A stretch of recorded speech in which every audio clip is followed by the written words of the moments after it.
बोले खास पेशकश हमारी, जिसमें कि सुबह 10 बजे के कार्यक्रम में हम हर बार बात करते हैं। आज जो है 1 बजे के कार्यक्रम में बात कर रहे हैं। हर्ष बताइए क्या कुछ कह रहे हैं ब्रोकर्स, और बहुत अच्छे अच्छे रिजल्ट्स आए हैं, क्या कुछ वहां पर निकल के आ रहा है, बताइए। बिल्कुल, सबसे पहले हम लोग संवर्धन मदरसन की बात कर लेते हैं यहाँ पर। और यहाँ पर जो रिपोर्ट आई है, जेफरीज की रिपोर्ट आई है, खरीदारी की सलाह दी और 180 रुपये का टारगेट इन्होंने दिया है।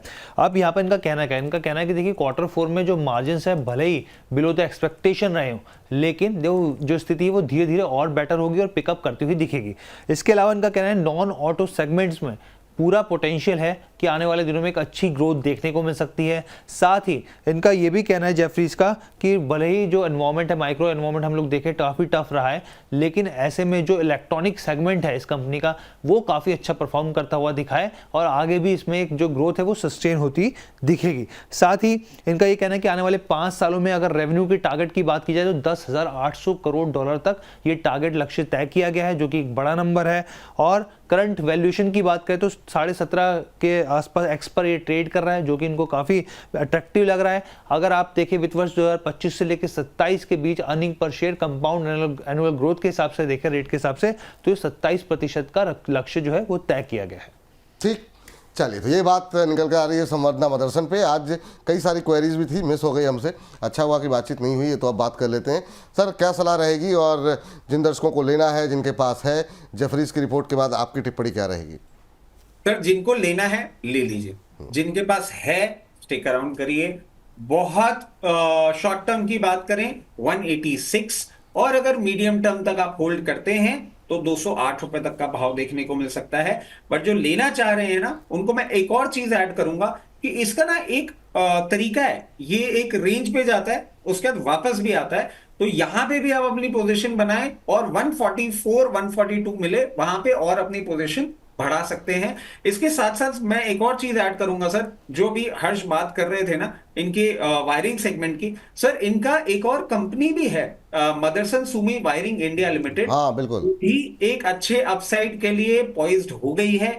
अगर जिनके पास है वो पोजीशन बना के रखें। अभी 58 का भाव चल रहा है और बहुत जल्दी आपको 68 रुपए का भाव भी ये दिखाने का दमखम रखता है। और अगर मीडियम टर्म होल्ड करते हैं तो 86 के लेवल्स भी आपको देखने को मिल सकते हैं। जिन्होंने पोजीशन नहीं बनाई है उनके लिए मैं बोलूंगा कि अभी थोड़ा सा आप इंतजार करें, जब भी ये करेक्ट करे और आपको 52-53 रुपए से मिलना चालू हो, वहां पे अपनी पोजीशन बनाना चालू करें और उसको 50-48 रुपए तक पूरी बना के रख लें। मगर Motherson Sumi will give you high beta movement. ये जो वायरिंग वाला सेगमेंट है ये थोड़ा पेशेंस लेता है, आप अकॉर्डिंगली चूज कर सकते हैं क्या करना चाहते हैं।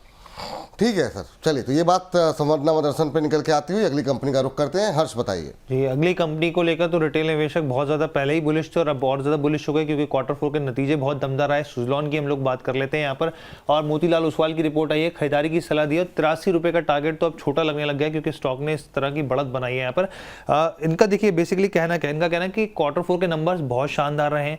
आने वाली जो गाइडेंस है उसके लिए 60% का इन्होंने कहा है कि 60% की ग्रोथ देखने को मिल सकती है, जो काफ़ी अच्छा नंबर्स लिखा है। इसके साथ ही इनका कहना है कि जो डिलीवरी है क्वार्टर 4 में वो 573 मेगावाट हुई है, और जबकि एक्सपेक्टेशन थी 475 मेगावाट के आसपास। तो ये भी एक अच्छा, उम्मीद से बेहतर नंबर देखने को मिले।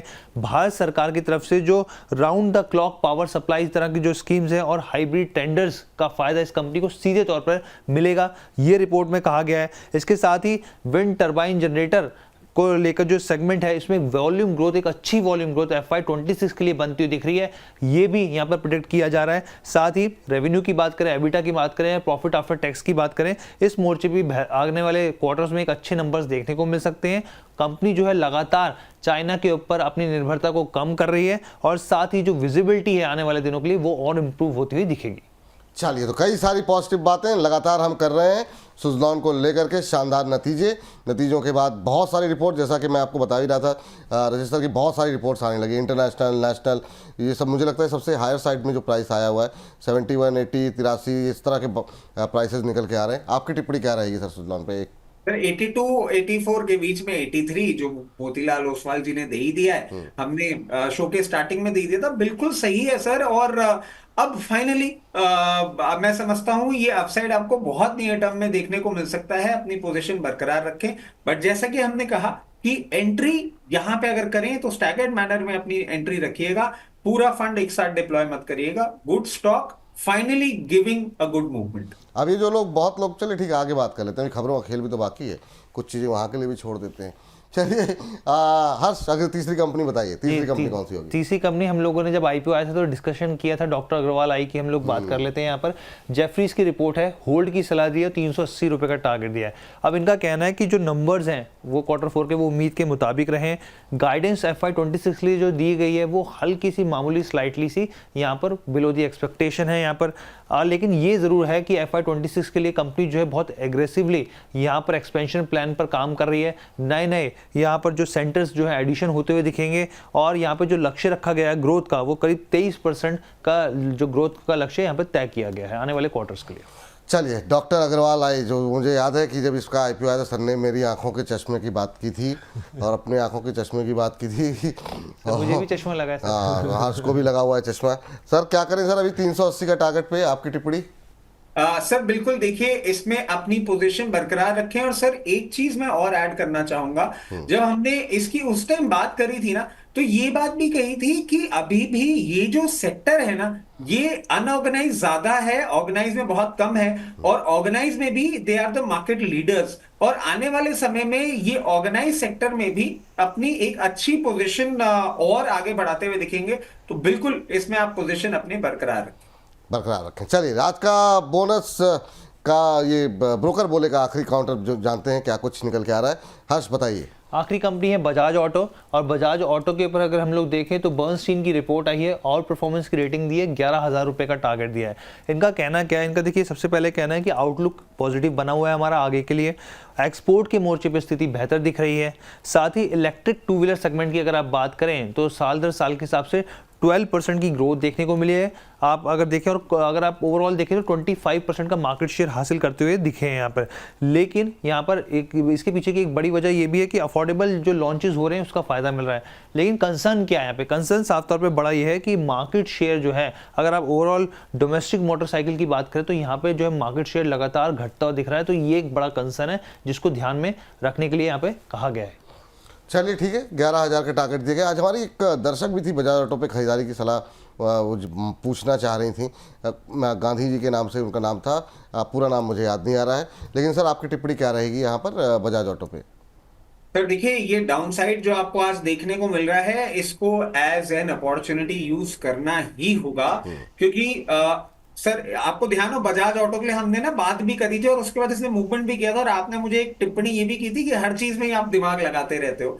तो सर वो स्टोरी जो अभी भी है ना, वो अभी रिजल्ट में आपको दिख नहीं रही है। जो ऑस्ट्रियन ब्रांड इन्होंने लिया है और उससे जो अब इनका इंटरनेशनल प्रेजेंस बढ़ने वाला है, ये बात आपकी बिल्कुल सही है कि डोमेस्टिक मार्केट में इनका शेयर थोड़ा कम हो रहा है। But not to worry, good monsoons will give them a comeback. उसके साथ साथ जो इनका अफ्रीकन प्रेजेंस है, अब जो इनका यूरोपियन प्रेजेंस होने वाला है, सर 11,000 तो मैं कहूंगा एक टिप भी नहीं है।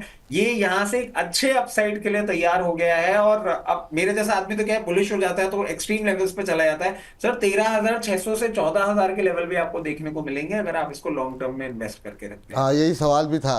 एक यूट्यूब YT झिनुक के नाम से आईडी बनाई हुई है, कह रहे हैं झिनुक सरकार फ्रॉम बंगाल, कह रहे हैं 8800 पे बजाज ऑटो ले रखा है, 6-7 महीने रुक सकते हैं सर, अभी तो गिर रहा है, थोड़ा बता दीजिए, बहुत मनोबल मिलती है आपकी सलाह से।